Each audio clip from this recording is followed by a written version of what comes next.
Hi guys, so I thought it would be time to do my end of 2023, so my reflection on the year and my goals for the new year. I can't believe how quickly this year has gone by, it's absolutely flown by. And I'm very proud to say that I am now an author of two books. So I was just watching one of my little clips from last year, I think it was a TikTok video, and it was talking about how I published my first book last year and became an auntie, and that was a really lovely, wholesome little year, both in like personal life things, like I got a new job that I absolutely loved as well. My sister graduated from uni, um, the one that didn't have a baby, um, and my partner finally passed his driving test and things like that. And this year I've also had a bit more kind of go on. So I think I might mention in a previous video. Um, there's just been so much. Like, unfortunately, like my nan passed away in end of April. I get confused because the end of April was the date, and then a month later, I think was May, was the funeral to the date.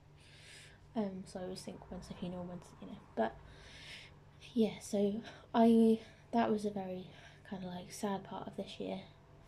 Um, and I think I kind of knew it would happen at some point, but the way it actually happened was more sudden. Like, she'd been in a nursing home for years. She had dementia for years, and my granddad had as well, but he'd passed in 2020 around COVID, during COVID time. We're not sure if it was from COVID because he had no pneumonia, I think, beforehand.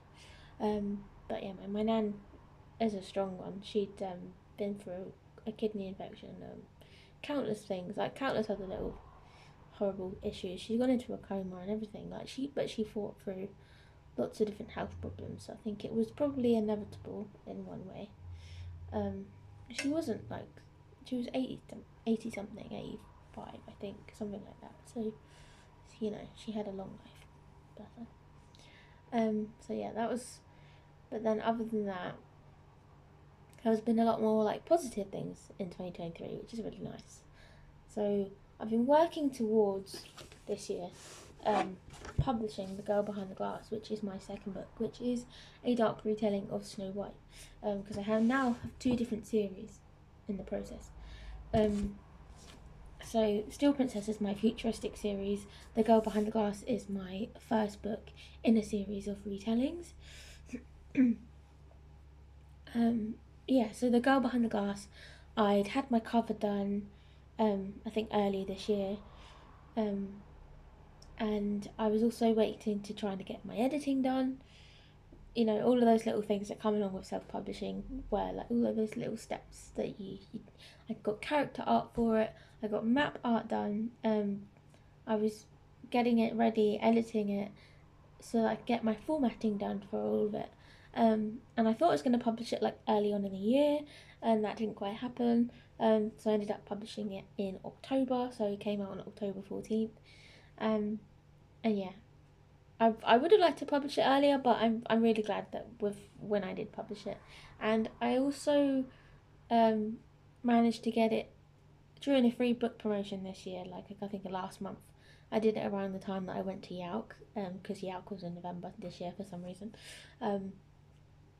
And it went to number one during a free book promotion in like Amazon's list, which was awesome. So I can love to say now that Steel Princess, the previous year, got into Mexico's best-selling list somehow, and has also gone pretty low down on that list before, not quite to number one. I think it got to number 3 or something, in Amazon's list, and now this one got to number one. So yeah, couldn't be prouder of my two little books. I say little books. Girl Behind the Glass is thick, but my two books, my little book babies, as we call them. But yeah, so very proud of both of my books. So this year, I'm trying to process all the things in my head as I'm saying them. So I've been a teaching assistant since September last year. So I'm in my second school year now, but I've been there just over a year basically. And I was an agency teaching assistant, but long-term supply, so I was taken on the same as any other TA for long term, but just for an agency, not to go to like different schools and stuff. But yeah, so I've been at a certain school for that amount of time now, and since I was becoming agency, I've also been kind of like looking forward to joining permanently with the school. And it took a few months because there was a process with the agency, and I got that in March, so that was really cool. Um, so I got permanent. So I was asking them, and then it finally went through in HR. And a friend of mine, that's another TA that was also an agency, is now. So we basically got in at the same time, and so we've now been TAs through the school since early March, like 1st of March. So that was a cool thing that happened. So I finally got my permanent job, because that was another thing of like I've got this little checklist like of things that my partner and I want to do before we get a bigger place, because we need to get a bigger flat because I love our little flat but it's too small, and he has two boys that come over a couple of nights a week, so we need more space. um yeah, so my partner, that's another thing as well in our personal lives. My partner also got a bigger store.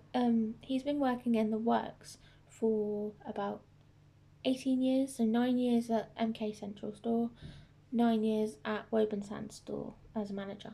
And I think before he became a manager, he was a supervisor and things like that in the MK Central Store.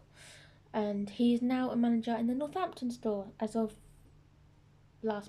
this month. Just sorry, a week before Christmas basically is when he started, and it's been a little bit insane for him. So he's had to like get used to commuting to a different town every day, and also now that he drives, which is handy for him. Um, and also just like being in a bigger store and like being a busier store so close to Christmas, and having to deal with all new staff members and stuff like that. And yeah, so he's got a new routine. So he's got his car. Yeah, so now he's got another little thing ticked off on our checklist before he can get a bigger place. I have other plans as well. I would love to become a teacher at some point because I'm a teaching assistant at the moment. But I love my teaching assistant job. The only problem is when I went to school, I didn't quite get like a C in GCSE maths, so I need to retake that. So I have that retake set, like booked for end of July, in the end of the school year basically. Um, so I need to get my butt together with all of that stuff so that I can then apply for teaching jobs once I pass and become an English teacher, hopefully at some point.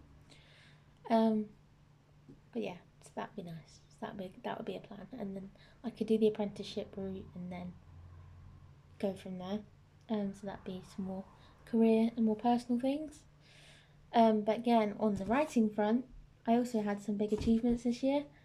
Um, so I had my very first two big author events. So around May time, early summer, I messaged a.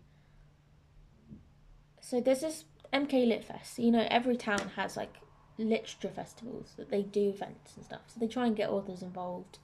Most towns have them. So I'd emailed my one because I thought like they've all got very like individual events with just specific authors, and I'd gone to one last year. No, it wasn't last year. It was this year. Sorry, I'm getting myself mixed up. Right. So what happened is my friend Roxy Eloise, and she lives in Hertfordshire. So the reason that I ended up emailing my town's one was because we went to an event. I don't know why I was thinking it was last year. It wasn't last year. It was this year. Um, yeah, so we went to Hearts Book Festival in May, I think. Yeah, and we sold books and we got to talk to people. And it was a lovely little location in like a big tent kind of thing. Really pretty. Lots of other authors, lots of people like coming through. We got to talk on a little panel. We got to meet the organisers, which was lovely. it was just a really nice day, and we absolutely loved it. And it was about an hour and a half drive, maybe a bit longer. So my parents, very lovely of them, drove me to this place, and then they realised that there was like a theme park, like a dinosaur world sort of theme park thing.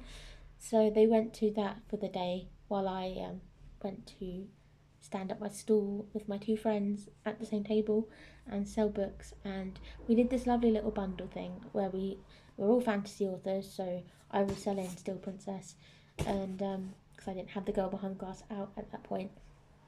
And then the other two, Ali has a mermaid book, and Roxy has a dystopian YA book. So they were both selling their books out. Roxy Eloise is the Discovering Paracaudus service series, and then Ali Aldridge has Ocean Heart, and she has Sky Heart coming soon as well, the sequel. So we sold all three of our books together in a little bundle, and it was awesome. We sold like 5 of them, and every time someone came up to buy it, we just got really excited. We were only going to do the bundle once, and then my Ali Roxy was just like, keep doing it, you know, you never know, it can be really good. So we kept doing that, and it went really well. So that was that event. Then that led me to then email my MK Lit Fest, which is the town. And I ended up meeting up with the organizer, the project manager. Her name's Flora.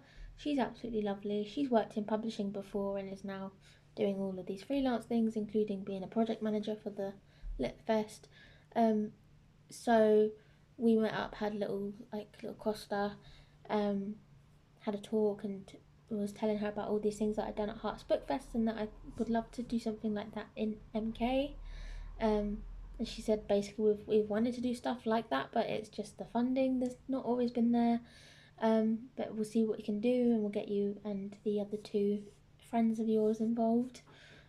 So that was what happened. So then we ended up going down to, we got invited by Fly Flora to Great Linford Manor Parks Trust event. So it wasn't a big author event like that, but there was a little stall where we could sell our books, the 3 of us again, and we sold our bundles again, which was great. And then they also had like a big tent so that they could do author talks, and they had like other people coming in and stuff. So like before they would go to events there, they could come and look at our table if they wanted to, and that was lovely. So my voice keeps going. So yeah, both of these locations were absolutely beautiful as well. They were by like little lakes type thing. Sorry. It's all the excitement of talking about 2023. So yeah, we got to do that one as well. And again, same thing. We sold like 4 bundles or something like that, and a couple of other our own books as well. Didn't quite have The Girl Behind the Glass out by that point either, but it was really nice. I actually had it on the table then because I had the ARC, so I was able to show it off, which was really nice. Yeah, so that is my author events. Bit of fluff stuck on my face. But yeah, lots of really cool things have basically happened this year. It's been a bit crazy, been a bit of a crazy one.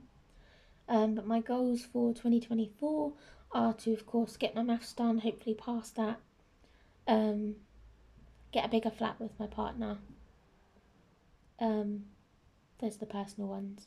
I'm also working on the sequel to Still Princess, which I am in the 3rd draft of right now, and it is called Songbird Air, and it has a lot more of like the sirens and the pirate adventure in this book, going off with sirens and mermaids and things like that, and sea monsters.